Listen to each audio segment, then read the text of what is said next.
Reptilian stands between 7 and 8 feet tall and, as expected, has the look of a reptile. They too are erect standing bipeds.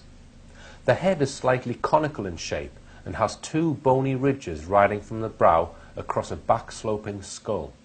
There appears to be no bridge between the eyes. The nasal openings are at the end of a small flattened nose and are described as 2 small slits that slant upwards in a V formation. Small openings can be seen on the side of their heads, but no ears as such. The eyes contain vertically slit pupils with a flame or an orange-coloured surround. They have wide lipless mouths which contain various types of teeth, including fangs. Some have thin fleshy spines under their chin. Their skin is scaled, usually greenish-brown or light grey in colour, and hairless. The scales on their backs, thighs and upper arms are quite large, with hands, abdomen and face being covered with smaller scales, allowing more flexibility. Reptilians' bodies are lean and firm with powerful arms and legs, long arms and 3 fairly long fingers and an opposable thumb.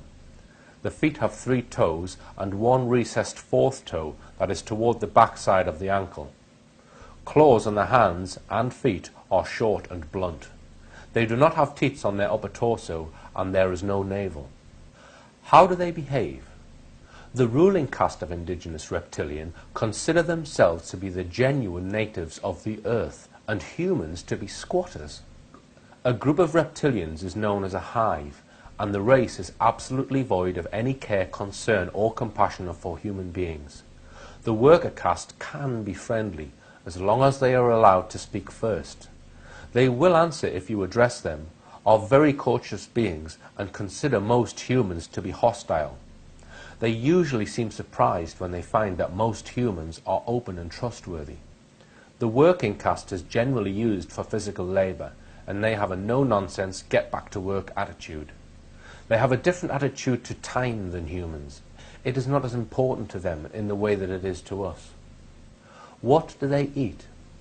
Meat, insects, and a large variety of plants, including vegetables and fruit.